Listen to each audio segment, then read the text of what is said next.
This is a place that our mothers and our sisters are living in the International University of Africa. You can see a call for help from one of the many Nigerians caught in the violent conflict in Sudan as they camp in an open area at the International University of Africa in the capital, Khartoum. So we have been pleading with the Federal Republic of Nigeria to help us so that we can get out of this place. Help eventually came for them from the Nigerian government as they were able to join the first batch of 13 buses which left for the Aswan border in Egypt on Wednesday.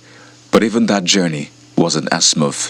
Can you imagine that we are stuck in this desert for 4 hours? She says the drivers stopped midway and wouldn't move until they received full payment, in spite of the federal government saying it had paid a total of $1.2 million to evacuate them. The Bible drivers, they said they are not moving their bus. They said they are not moving their buses because they don't give them money. Which type of attitude is this one? Look at this place, we are stuck in desert. We don't even have compass. The chairman and CEO of the Nigerians in Diaspora Commission, Mrs. Abike Dabiri Erewa, reacted to the video via a tweet saying, "Just spoke to NEMA Nigeria. They have started moving again.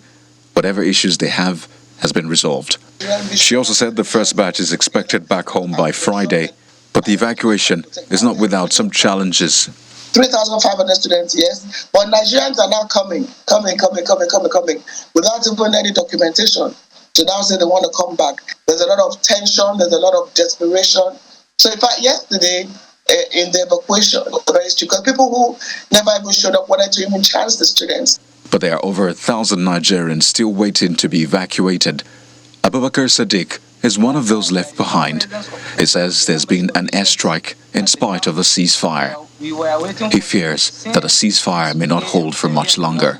Around 4 p.m. today, while we are at the camp waiting for the embassy officials to arrive, and there is no presence of the embassy officials at the camp, we were waiting for them since 6 a.m. early in the morning.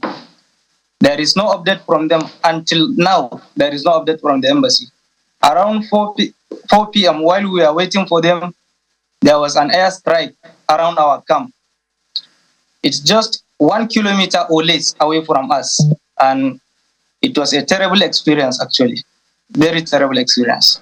For Abubakar and many others, they wait anxiously for a miracle, hoping to see their families back home soon. Kayode Okikiolu, Channels Television News.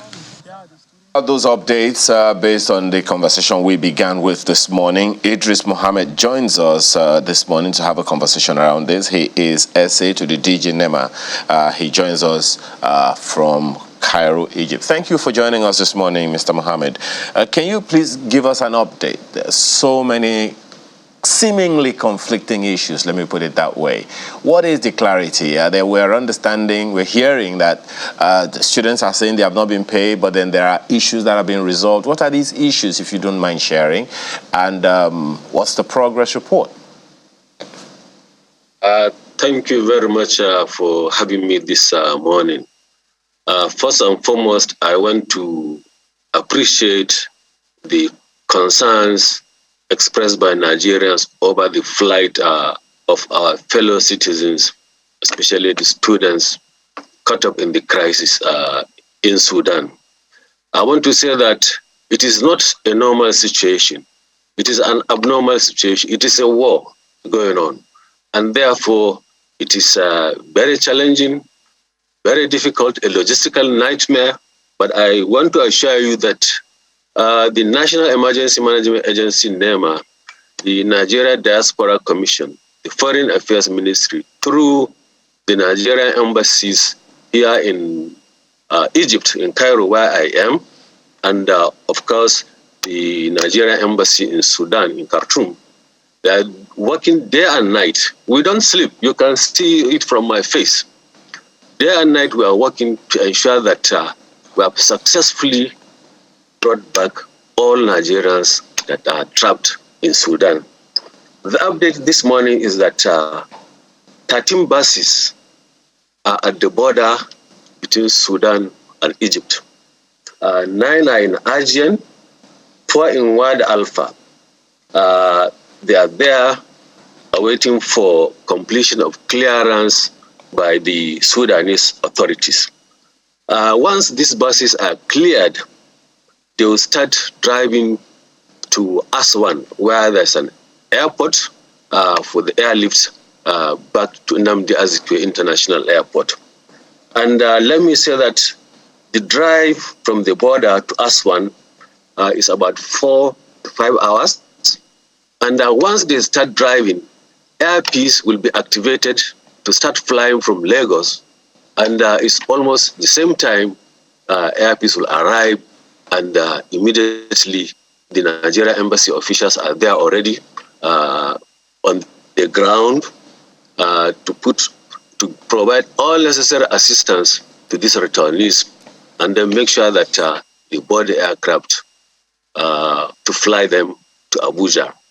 In Abuja, NEMA and all other partners have set up a reception center at the airport where they will be received, profiled, given all necessary spots, and then from there, everybody will move to his respective state, to his respective local government. And EOC has been activated at the NEMA headquarters, and we are monitoring the situation. We are constantly communicating with Sudan. We are communicating with people in Aswan, and we are communicating with Abuja. This is what we are doing. Well, thank you. Again, let's just quickly emphasize the fact that the challenges you're having isn't a small one, and what you're doing is most certainly appreciated. And, of course, you cannot also remonstrate the concern that Nigerians have about the situation for which reason, the issues are being raised. But when the students, communicated, put that word out yesterday that they were receiving information that there's been some payments that have been delayed, and consequently the drivers stopped in the middle of the journey, began to collect their documents as some kind of insurance to get their full payment. It definitely is concerning. That's where the issues arose from. Could you clear the air on that, exactly what happened in that situation? And what's the assurance that we'll not hear such from the students again? I tell you, bus companies were engaged by the Nigeria embassy there in Khartoum. It is a very dicey situation. When you watch the CNN, you see aircrafts burning in the airports in Khartoum. Not everybody is willing to put his assets into a war situation like this. I tell you, we have every credibility. Payments have been made depending on the contractual agreement between our embassy in Sudan and the transportation company, and they are moving. You see, you are bound to hear all kinds of stories, but the truth is that NEMA and all the partners, Foreign Affairs Ministry, the embassies, we have done this evacuation before, and the hallmark of this kind of operation is the transparency and accountability. And I am assuring you that this evacuation process is going to happen smoothly. We are doing everything possible. Yes, there are challenges, but I tell you, nobody is going to shortchange anybody in respect of finance, in respect of any logistical arrangement. Our focus is that we want to make sure that every Nigerian student that is stranded in Sudan is not left behind. It's brought back to Nigeria successfully. That is the position. Well, some of your, clarifications are soothing this morning. But also, Mr. Mohammed, there's a nighttime video of some students sent down in which they're appealing for the federal government to come and evacuate them from their campuses. So, amid the even though the ceasefire has been extended, there are still reports of gunshots being heard and fighting in some other parts of Sudan. How assuring is it that their evacuation from their campus through to Aswan, the border with Egypt, will be smooth sail? Number one, as you mentioned, the good news is that the ceasefire has been extended to 72 hours, that's about 3 days. And there are certain things that are not under our control. But as the situation unfolds, our embassy staff in Sudan, and of course they are working with other partners, they are doing everything possible to explore possible avenues of bringing out these students to a holding center. From there, move them inside the buses, provide necessary escorts back into Egypt for the subsequent evacuation. I tell you, we are doing everything possible. The Nigerian ambassador here in Egypt, the Sudanese ambassador here, there in Sudan, and all his members of staff, all their members of staff are on the ground. Additional support is coming from Abuja, NEMA staff, the Diaspora Commission, the Ministry of Humanitarian Affairs are coming to support this initiative. Additionally, I assure you that we're in constant communication with Sudan, and this operation is going to happen successfully. We have done it before. Okay. During the Ukraine crisis, there was a crescendo like this. But we brought back Nigerians back home in a safe and dignified manner. And I'm assuring you that we are going to do it once more. Okay, Mr. Mohammed, if I may come in here, it's a good thing, like my colleague said earlier, that you clarified on some of the issues raised as regards payments and all. You say payments have been made clearly, but just to because the thought that's bothering me, why would you think that Nigerians who are in an emergency situation would come up, like you saw in the video that was posted and sent to us rather, that the drivers are insisting that they've not received their monies and so they will not move? Why do you think they want to put that out there, if indeed they have been paid, as you say? You see, here we are in constant communication with the Nigerian embassy in Khartoum, Sudan. And I want to assure you that you can hear all kinds of stories. But the truth of the matter is that, take it from me, no any bus driver or any company is should change when it comes to their making payment for transporting people to Egypt. I'm sure of that. Okay, so you're also assuring us that those buses that stopped in the middle of nowhere have continued the journey, they've left that space? We got the clearance. Since yesterday in the night, those buses have left that location. They have started, as I'm talking to you, but these buses are in the border area between Sudan and Egypt. They are being cleared by the Sudanese authorities. Once they are cleared, they start their movement to Aswan Airport. Are there any other buses that are going to leave Sudan today or maybe tomorrow with other Nigerians? Or have all Nigerians moved? They are, in fact, we are looking at a few hours from now, they will start their movement. Okay. We are expecting the evacuation. The first aircraft is going to land in Abuja today, God willing. Can you tell us the total number of Nigerians that you are evacuating between yesterday and today, students and other citizens of Nigeria? Today we're expecting that about 500 to 600 Nigerians will arrive as one. That's the first batch of buses that are coming in. Others are being arranged; they're in transit. So as the situation unfolds, we keep on giving an updated statement through our emergency operations center in Abuja. Okay, well, we'll certainly look forward to their arrival here in Abuja today. And we have to also ask about others that are left, because we know that the initial figure, which we were told, was 5,500 Nigerian students especially. And we know that they're going to be moving in batches. Now, there were also reports that some of them were left behind in Khartoum. Can you clarify that to us? Yes, Mopir, like I said, I'm here in Cairo, and the information we have from our embassy in Sudan is that 3,600 students have been profiled for evacuation through Egypt. And out of this 3,600, like I said, a lot of them are already inside buses. Some are by the border, some are still in transit. we're in constant communication with the Sudanese embassy. And profiling is a continuous process, of course. There are several students in educational institutions in several locations in Sudan. So it's a very complex situation, but as the information we get from Sudan, we keep feeding this information to the national EOC and keep on updating our records. But for now, we are working with 3,600 Nigerians. 3,000. That's the figure we have for now. That's 3,600. Is it in Khartoum or on their way to Egypt? Some are in Khartoum, some are in transit. Okay.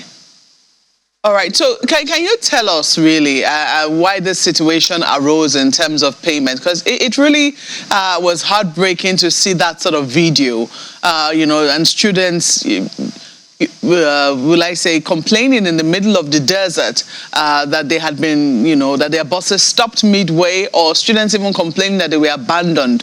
What gave rise to that situation in the first instance? Like I said, people are traumatized. People are not happy. They have seen, most of us have not seen war. So you can imagine a student doing his normal studies and then suddenly he finds himself. If you compare the situation like what happened in Ukraine, when the Russians are amassing weapons in the border areas, everybody is anticipating a crisis. But under this situation, it's like the whole world was caught unaware. And therefore, people can be traumatized. People can make all kinds of complaints, but information I've given you is information that is certified based on our communication with the Nigerian embassy in Sudan. I tell you, there is no bus that is stranded now. All buses are in transit. Yes. Those that have reached the border are going through process of profiling for necessary security before they start. Yeah, so while we can concede that indeed anyone caught in a war situation will certainly feel an amount of trauma, it doesn't explain why buses will stop in the middle of the desert. It doesn't explain why people will say that, drivers are refusing to move until they have been paid. So what exactly is the situation? What was the situation initially? I'm in Cairo here. I'm in communication with the Nigerian embassy.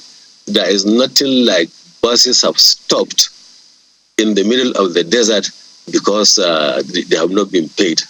There's no report like that. I'm telling you this. You didn't receive any such report? But there are social media posts, all kind of stories. But I'm telling you the authentic story as we receive information from our embassy in Sudan. Well, you just said here earlier, before Mark came in, that the buses had been moved from that space yesterday evening. And now you say no buses were stopped? No. I said no buses were stopped because payment has not been made to them. Along the line, if a convoy of buses is driving, something might have made them to make a stopover. But then, yesterday in the night, we received clearance that this is the same buses that we are saying that are already in the border area now. So if they are stuck, they couldn't have been in the border area between Sudan and Egypt. The same buses. Mr. Mohammed, your explanation is far from sufficient because you say that no buses were stopped because they were shortchanged. But there's a difference between being shortchanged and not being paid. And I wonder if it is believable that, the students will make that video because they're traumatized or rather because, of the fear of being in the middle of nowhere. I wish you could provide a more sufficient explanation, for what happened and for why we sought that video. But apart from that, you say we are working with 3,600 Nigerians, but the chairperson of NIDCOM also said yesterday that more Nigerians are coming who did not initially register. And if reports are anything to go by also from her, there's a higher population, a higher number of Nigerians in Sudan. So how does NEMA have the capacity to deal with this logistical challenge? And then just for you to also clarify that, will Air Peace be ferrying all 3,600 or will the federal government be also intervening in airlifting Nigerians back home? Thank you very much. Like I said to you earlier, the 3,600 figure that we're working with are the list of students that has been sent to us here in Cairo. But more profiling is going on, and the figures are definitely going to change. As I'm talking to you right now, the figures might have changed. And this is happening at the background of the fact that Nigerians in Sudan is a very historical thing. There's a big population of Nigerians, people originally Nigerians that migrated to Sudan. And also, of course, there are a lot of scholars in several institutions in Sudan over the years. So a situation like this is definitely expected. I think what all these agencies that are involved in this evacuation process demand is all the support of the Nigerian public, including the media especially. I want to assure you that NEMA, MIDCOM, Foreign Affairs are doing everything possible for the success of this evacuation. And in respect of air peace, of course, as more people are coming, additional aircrafts may be chartered from other companies to come and support this evacuation process. For now, Air Peace is giving us this support as part of their corporate social responsibility to Nigerians. Very commendable. They have done it before. They have done it in South Africa earlier. And as more people are getting profiled, are getting transported, I assure you that a lot of other opportunities will be explored so that nobody will be stranded in the airport in Aswan. You cannot bring somebody that's stranded in Sudan and then bring him to Egypt and for him to get stranded once more. We are on top of the situation, I want to assure you. Just a quick clarification, Mr. Mohammed. What can you tell us about the status of the ceasefire? I cannot say much about warring factions or what they are doing among themselves, but like earlier mentioned, 72-hour ceasefire has been granted by the warring factions, and we are working very hard to make sure that during that window of opportunity we have had, a lot of people are going to be profiled and then transported into Egypt. Other nationals, other countries too are doing their efforts. But I tell you, of all the countries that are doing evacuation, there is no country that is bringing out a large number of people like Nigeria. That's the truth of the matter. Well, we have to thank you very much for your time and for all that you're doing to make our nation proud and keep our citizens safe as they make their way back home. Idris Mohammed, SA to the DG of NEMA. Thank you so much for your time and illumination this morning. Thank you for having me. I want to assure you that we do everything possible to bring back our citizens in a dignified manner, in a safe and dignified manner. Thank you very much. Safe and dignified. We'll hold you by that. We're back after now. For more, please stay with us.